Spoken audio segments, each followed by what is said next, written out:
नमस्कार, मीडिया हलचल देख रहे हैं आप। मैं हूं आपके साथ कृष्णा। हम बात करें आज समाजवादी पार्टी के वरिष्ठ नेता और शेरे पूर्वांचल कहे जाने वाले और आजमगढ़ के फूलपुर पवई से विधानसभा के समाजवादी पार्टी ने टिकट दिया है। और हम आपसे बात करते हैं, आपको समाजवादी पार्टी ने विधानसभा फूलपुर पवई से उम्मीदवार बनाया है, क्या कहेंगे?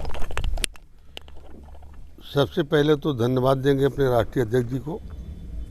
उनका आभार प्रकट करते हैं जिन्होंने हमारे ऊपर विश्वास जताया है, उस योग्य समझा है और हमें समाजवादी पार्टी का सिंबल दिया है।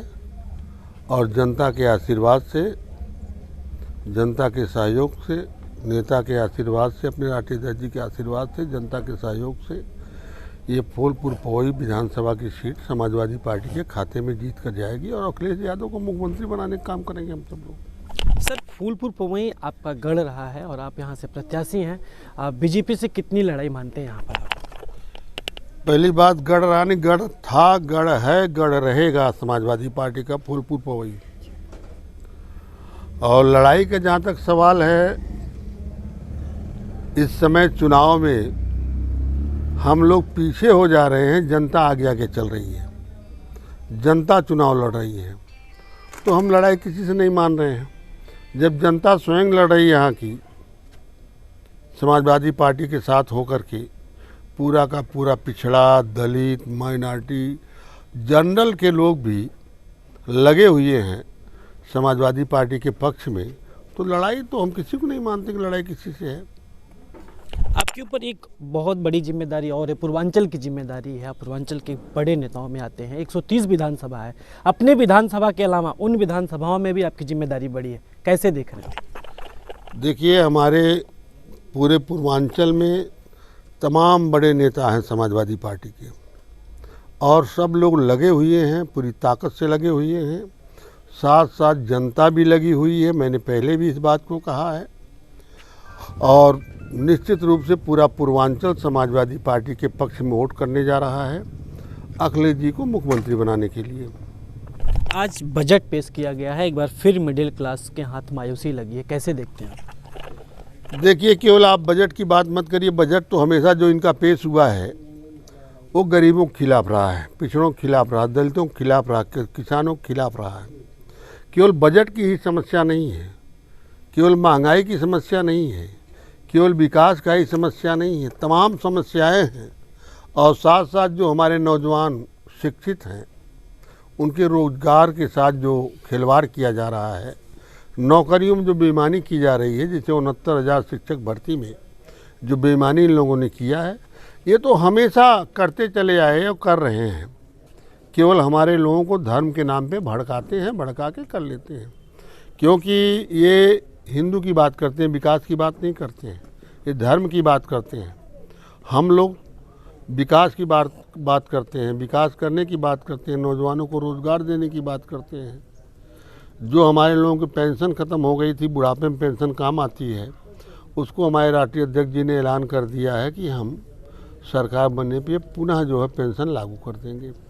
अच्छा, जो मैनिफेस्टो जारी किया गया है, पुरानी पेंशन बहाली योजना और 22 लाख रोजगार और 300 यूनिट बिजली फ्री, किसानों की बिजली माफ़ी को लेकर इसका कितना प्रभाव पड़ेगा? देखिए, जो हमारे राष्ट्रीय अध्यक्ष जी ने घोषणा पत्र में दिया है, चाहे बिजली हो, सिंचाई हो या पेंशन हो, उसको तो करेंगे, 100% करेंगे। और निश्चित रूप से जनता ये जान रही, इस महंगाई को लेकर झेल रही है। आज जनता जो है इसी नाते समाजवादी पार्टी के साथ कंधे से कंधा मिलाकर खड़ी है और स्वयं पूरी जनता अपना चुनाव मान करके समाजवादी पार्टी के साथ मिलकर के लड़ने का काम जनता कर रही है। सर, हम बात करें, अभी मुख्यमंत्री जी ने एक मंच से भाषण देते हुए उन्होंने कहा कि गर्मी जो है शांत हो जाए। जो सपा के कार्यकर्ताओं के ऊपर उनका निशाना था कि हम मई जून में शिमला बना देते हैं 10 मार्च के बाद, इस पे क्या कहेंगे? देखिए, उन्होंने सही कहा है, गर्मी शांत होने की बात कहा है ना, तो समाजवादी पार्टी सरकार बना रही है, वो घबराए हुए हैं।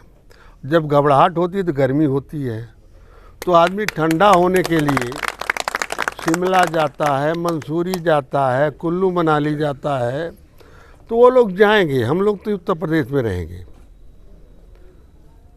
गर्मी तो उनके अंदर छिट गई, क्यों? बौखलाहट है। जब बौखलाहट होती है ब्लड प्रेशर बढ़ता है, ब्लड प्रेशर बढ़ता है तो गर्मी हो जाती, पसीना होने लगता है। हम लोग जब सरकार में आएंगे तो ऑटोमेटिक स्वस्थ रहेंगे और हर तरह से खुशहाल रहेंगे। सरकार बनेगी, गरीबों की सरकार बनेगी, किसानों की सरकार बनेगी, नौजवान बेरोजगारों की सरकार बनने जा रही है। इस देश की सबसे अच्छी उत्तर प्रदेश की सरकार बनने जा रही है और हमारे माननीय मुख्यमंत्री अखिलेश यादव जी ने अपने 5 साल में साबित भी किया है कि सबसे अच्छे मुख्यमंत्री साबित किया अपने को उन्होंने।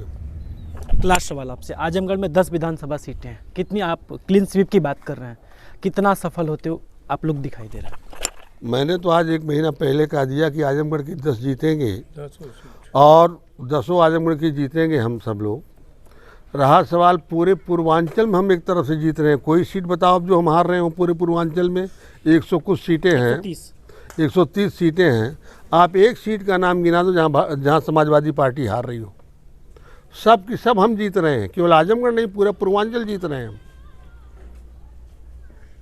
बहुत बहुत धन्यवाद आपका। तो ये सांसद पूर्व सांसद रमाकांत यादव जी थे जो फूलपुर पवई से विधानसभा प्रत्याशी बनाए गए हैं और पूर्वांचल के एक बड़े चेहरे हैं और इनका लगातार ये दावा है कि हम आजमगढ़ की 10 विधानसभा सीटें और पूरे पूर्वांचल में भी लगातार हम क्लीन स्वीप करते हुए लखनऊ आ रहे हैं।